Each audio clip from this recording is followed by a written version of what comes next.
Selamat pagi, salam sejahtera untuk kita semua. Baiklah, dalam kesempatan kali ini kita akan coba melanjutkan materi kita di minggu lalu, yaitu bagaimana proses masuknya bangsa Eropa ke Indonesia. Ya, yang pertama di sini kenapa Indonesia kok menjadi atau Nusantara menjadi tujuan ya bangsa Eropa untuk mencari rempah-rempah. Ya, kenapa mereka harus ke Indonesia? Ya, yang pertama di sini karena Nusantara pada masa itu merupakan letak sangat strategis ya, berdasarkan geografis Indonesia berada pada jalur pelayaran Asia dan Eropa. Kemudian kita ketahui bersama bahwa di sini Indonesia atau Nusantara pada masa itu penghasil dari rempah yang merupakan komoditi berharga dan bernilai sekali ya bagi bangsa Eropa pada kala itu. Selain kedua faktor tersebut, ada beberapa faktor lagi ya yang menyebabkan bangsa Eropa ingin menjelajahi atau menginjakkan kakinya di Nusantara. Yang pertama di sini jatuhnya kota Konstantinopel ya. Kita ketahui bersama pada masa itu Konstantinopel merupakan ya kota atau pelabuhan perdagangan bangsa Eropa. Nah, pada tahun 1453 ya kerajaan Romawi di sini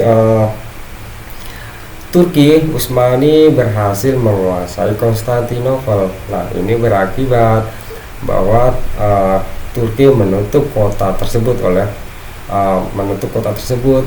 ya bagi bangsa Eropa. Akibatnya apa di sini? Nah, akibatnya bangsa Eropa terjadilah kelangkaan rempah-rempah.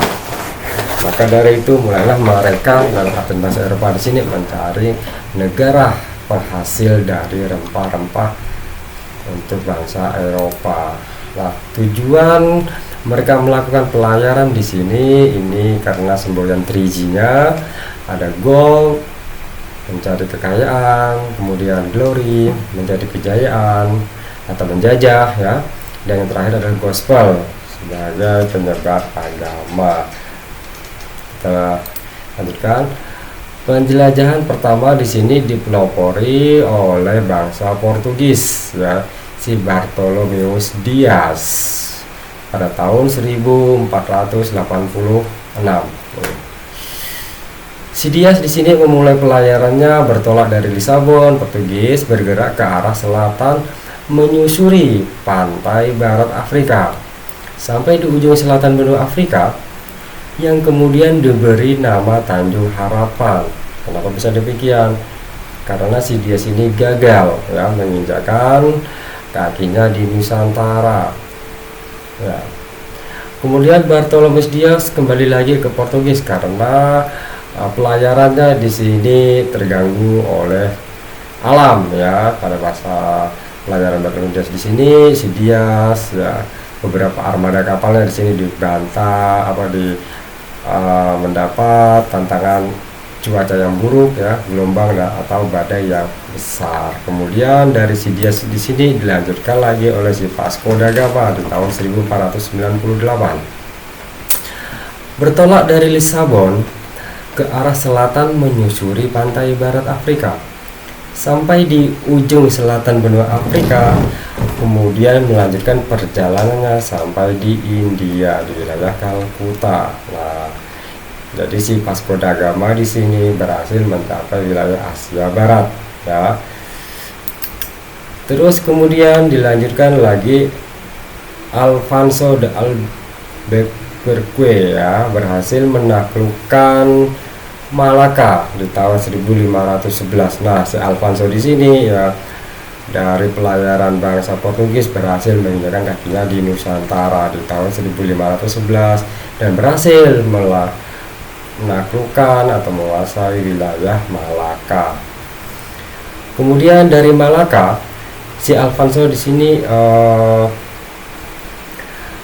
melanjutkan lagi perjalanannya ke wilayah Maluku karena merasa bahwa Malaka di sini bukan merupakan target utamanya ya untuk mencari rempah-rempah yang mereka inginkan. Nah, berdasarkan informasi yang dihimpun si Alfonso di sini, ternyata di wilayah Maluku merupakan pusat dari penghasil rempah-rempah yang dicarinya. Nah, pada tahun 1512 si Alfonso berhasil menaklukkan Maluku. Kemudian dari Portugis kita beralih ke Spanyol. Bagaimana pelayaran bangsa Spanyol bisa sampai ke Nusantara? Pada Spanyol di sini ya pertama kali dipelopori oleh Christopher Columbus di tahun 1492. Si Columbus di sini bertolak dari Spanyol menuju ke arah barat, mengarungi Samudra Atlantik sampai di Kepulauan Bahama, wilayah Karibia. Dia mengira telah sampai di Hindia, maka penduduk pulau tersebut diberi nama Indian. Ya, jadi si Columbus di sini baru mencapai Kepulauan Karibia, ya, belum mencapai ke wilayah Hindia.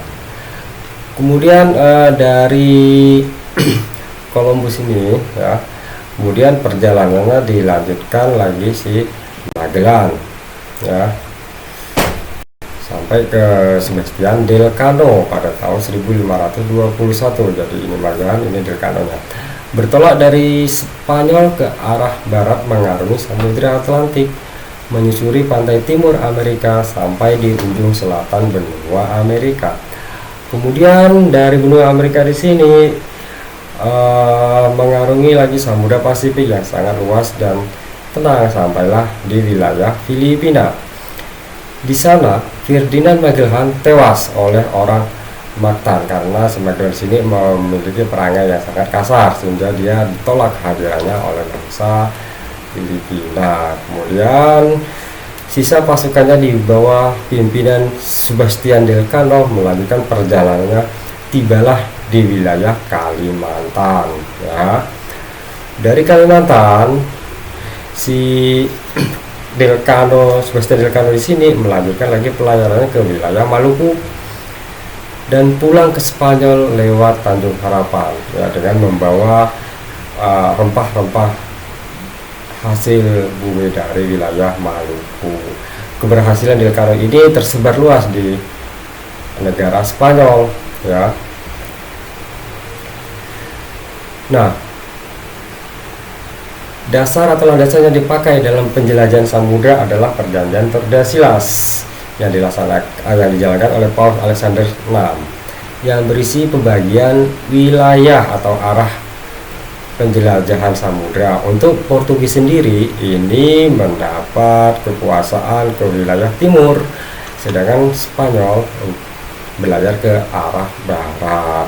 Nah, akibat bertemunya Portugis dan Spanyol di Maluku, ya, maka muncullah Perjanjian Saragossa di tahun 1826 yang isinya pembagian wilayah operasional perdagangan antara Portugis dan Spanyol. Portugis tetap menguasai di wilayah Maluku, sedangkan Spanyol harus kembali ke wilayah Filipina. Ini sesuai dengan Perjanjian Tordesillas. Spanyol harus tetap berada di wilayah atau melanjutkan perjalanannya ke arah barat, ya. Nah, dari Spanyol kita lanjut lagi ke Belanda. Jalur pelayaran Belanda tidak sama dengan Portugis karena ada petunjuk jalan dari Jan Huygens van Leeuwenhoek. Nah, jadi Belanda di sini ya tidak mengikuti rute dari Portugis, ya. Karena apa? Huygens di sini merupakan atau mantan pelaut Belanda yang bekerja pada pihak Portugis, ya. Kita mulai yang pertama di sini adalah Cornelis de Houtman tahun 1996 menempuh perjalanan ke Tanjung Harapan, kemudian dilanjutkan sampai ke wilayah Banten. Nah, jadi bisa kita simpulkan di sini bangsa Eropa, khususnya di sini Belanda, ya, yang mendaratkan kakinya di wilayah Nusantara. Di sini yang pertama adalah Cornelis de Houtman tahun 1996. Kedatangannya di sini ditolak oleh rakyat Banten, ya, karena ini tadi sikapnya terlalu kasar dan sombong terhadap rakyat Banten. Nah, sehingga Cornelis de Houtman